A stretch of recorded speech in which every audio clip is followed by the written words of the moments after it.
ಚಿಂದಿ ಉಡಾಯಿಸೋ ಖಾರ ಬಣ್ಣ ರುಚಿಯನ್ನು ನೀಡುತ್ತದೆ. ಮೆಣಸಿನ ಪುಡಿ ಚಿಂದಿ ಉಡಾಯಿಸೋ ಖಾರ ಬಣ್ಣ ರುಚಿ. ಇನ್ನು ನಿನ್ನೆ ದಕ್ಷಿಣ ಕನ್ನಡ ಜಿಲ್ಲೆಯಲ್ಲಿ ಮಳೆ ಆರ್ಭಟಕ್ಕೆ 7 ಜನ ಬಲಿಯಾಗಿದ್ದಾರೆ.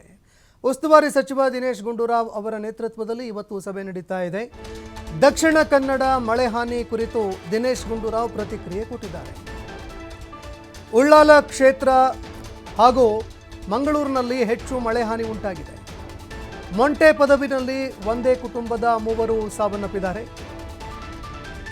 ಮೃತಪಟ್ಟವರ ಕುಟುಂಬದವರಿಗೆ ಪರಿಹಾರ ಕೊಡುವಂತಹ ಕೆಲಸ ಕೂಡ ನಾವು ಮಾಡಿದ್ದೀವಿ. ಮುಂಜಾಗ್ರತಾ ಕ್ರಮ ಕೈಗೊಳ್ಳಿ ಅಂತ ಈ ಹಿಂದೆಯೇ ನಾವು ಹೇಳಿದ್ದೀವಿ. ಇದರ ಜೊತೆಗೆ ಇಲಾಖೆಯಿಂದ ಕ್ರಮ ವಹಿಸೋದಕ್ಕೂ ಕೂಡ ಸೂಚನೆ ನೀಡಲಾಗುತ್ತೆ ಅಂತ ಸಚಿವ ದಿನೇಶ್ ಗುಂಡೂರಾವ್ ಪ್ರತಿಕ್ರಿಯೆ ಕೊಟ್ಟಿದ್ದಾರೆ. ಉಳ್ಳಾಳ ಕ್ಷೇತ್ರದಲ್ಲಿ ನಿನ್ನೆ ನಾನು ಕೆಲವು ಪ್ರದೇಶಗಳಿಗೆ ಭೇಟಿ ಕೊಡೋದಕ್ಕೆ ಆಯಿತು. ಭೇಟಿ ಕೊಟ್ಟು ಅಲ್ಲಿ ಉಳ್ಳಾಳ ಕ್ಷೇತ್ರದಲ್ಲಿ ವಿಶೇಷವಾಗಿ ಹೆಚ್ಚು ಮಳೆ ಆ ಒಂದು ಪ್ರದೇಶದಲ್ಲಿ ಬಂದಿರುವಂಥದ್ದು. ಅಲ್ಲಿ ಒಂದು ಕುಟುಂಬದ 3 ಜನ ಅವರು ಅಲ್ಲಿ ತೀರೋಗಿದ್ದಾರೆ. ಶ್ರೀಕಾಂತ್ ಪೂಜಾರಿ ಅವರ ಸೀತಾರಾಮ್ ಪೂಜಾರಿ ಅವರ ಕುಟುಂಬದಲ್ಲಿ ಅವರ ತಾಯಿ ಮತ್ತು 2 ಮಕ್ಕಳು ಮೃತಪಟ್ಟಿದ್ದಾರೆ ಮತ್ತು ಅವರ ವೈಫ್ ಶ್ರೀಮತಿಯಲ್ಲಿ ICUವಲ್ಲಿದ್ದಾರೆ. ಅತ್ಯಂತ ಒಂದು ಭಾಳ ಕೆಟ್ಟ ದುರ್ಘಟನೆ ಅಂತಲೇ ಹೇಳ್ಬೋದು, ಟ್ರಾಜಿಡಿ ಆಗಿದೆ.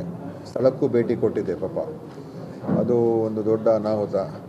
ಅದೇ ರೀತಿಯಾಗಿ ಇನ್ನೊಂದು ಕಡೆ ಒಂದು ಮಗು 7 ವರ್ಷದ ನಯೀಮಾ ಅಂತ ನೌಷದ್ ಅವರ ಮಗಳು ಅವರು ಕೂಡ ತೀರೋಗಿದ್ದಾರೆ. ಮತ್ತು ಅನೇಕ ಕಡೆ ಆಸ್ತಿ ಪಾಸ್ತಿಗಳೆಲ್ಲ ನಷ್ಟ ಆಗಿದೆ. 100 ಮನೆಗಳು ಉಳ್ಳಾಳದಲ್ಲೂ ಕೂಡ ನೀರೆಲ್ಲ ನುಗ್ಗಿ ಅವರ ಮನೆಯೆಲ್ಲ ಡ್ಯಾಮೇಜ್ ಆಗಿದೆ. ಮತ್ತು ಮಂಗಳೂರು ನಗರದಲ್ಲೂ ಕೂಡ ಇಲ್ಲಿ ಭಾಳಷ್ಟು ಕಡೆ ನೀರು ನುಗ್ಗಿರುವಂಥದ್ದು ಆಗಿದೆ. ಎಲ್ಲೆಲ್ಲಿ ಮತ್ತು ಏನೇನು ಪರಿಹಾರ ಕೊಡ್ತಕ್ಕಂಥದ್ದಕ್ಕೆ ಈಗಾಗಲೇ ನಾನು ನಿನ್ನೆ ಸಾಯಂಕಾಲ ರಾತ್ರಿ ಎಲ್ಲ ಅಧಿಕಾರಿಗಳ ಜೊತೆ ಮೀಟಿಂಗ್ ಮಾಡಿದ್ದೀನಿ. ಈಗಾಗಲೇ ಮೃತಪಟ್ಟಿರ್ತಕ್ಕಂಥ ಕುಟುಂಬಗಳಿಗೆ ಪರಿಹಾರ ಕೊಡುವಂಥ ಕೆಲಸ ನಿನ್ನೆ ಮಾಡಿದ್ದೀವಿ. ಮುಂದೆ ಈಗ ಸಭೆಯನ್ನು ನಾನು ಹಿಂದೆನೇ ಮಾಡಿ ಮುಂಜಾಗ್ರತೆ ಕ್ರಮಗಳೆಲ್ಲ ತೊಗೊಂಡಿರಬೇಕು, ತಯಾರಾಗಿರಬೇಕು ಅಂತ ನಮ್ಮ ಇಲಾಖೆಯವ್ರಿಗೆಲ್ಲ ಹೇಳಿದ್ದು. ಅವರು ಅದೇ ರೀತಿಯಾಗಿ ಎಲ್ಲ ತಯಾರಿಕೆ ಮಾಡ್ಕೊಂಡಿದ್ದಾರೆ. NDRF ಫೋರ್ಸ್ ಇರ್ಬೋದು, SDRF ಇರ್ಬೋದು, ಆಮೇಲೆ ಮೆಸ್ಕಾಮ್ ಅವರು, ನಮ್ಮ ಇಲಾಖೆಯವರು, ಹೆಲ್ತ್ ಡಿಪಾರ್ಟ್ಮೆಂಟು ಎಲ್ಲರೂ ಕೂಡ ಜಾಗೃತಿಯಿಂದನೇ ಇದ್ದಾರೆ. ಆದರೆ ಪ್ರಕೃತಿ ವಿಕೋಪ ಈ ಥರ ಆದಾಗ, ಅದು ಈ ಥರ ಮಳೆ ಅನಿರೀಕ್ಷಿತ ಮತ್ತು ಈ ಸಮಯದಲ್ಲಿ ಇಷ್ಟು ದೊಡ್ಡ ಪ್ರಮಾಣದಲ್ಲಿ ಬರ್ತದೆ ಅಂತ ಯಾರೂ ಅಂದ್ಕೊಂಡಿರಲಿಲ್ಲ. ಆದರೂ ಬಂದು ಅದರಿಂದ ಸಮಸ್ಯೆ ಆಗಿದೆ.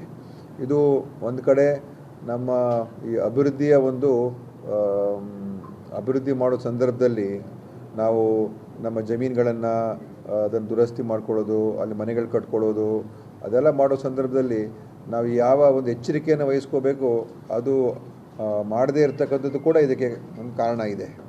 ಸೊ ಇದು ಡೆವಲಪ್ಮೆಂಟಿನ ಒಂದು ಬೆಲೆಯನ್ನು ನಾವು ಇವತ್ತು ನಾವು ಕಟ್ತಾ ಇದ್ದೀವಿ.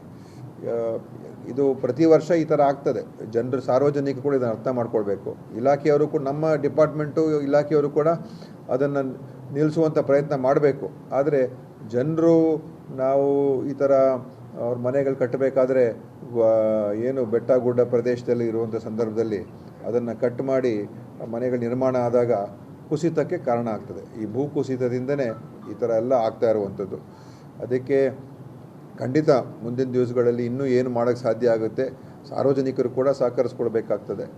ಮತ್ತು ಇಲಾಖೆಯಿಂದನೂ ಕೂಡ ಎಲ್ಲ ರೀತಿ ಅವ್ರಿಗೆ ಈ ಥರ ಮಾಡ್ತಕ್ಕಂಥದ್ದಕ್ಕೆ ತಡೆ ಹಿಡಿಯೋದು ಕೂಡ ಪ್ರಯತ್ನ ಮಾಡಬೇಕಾಗ್ತದೆ.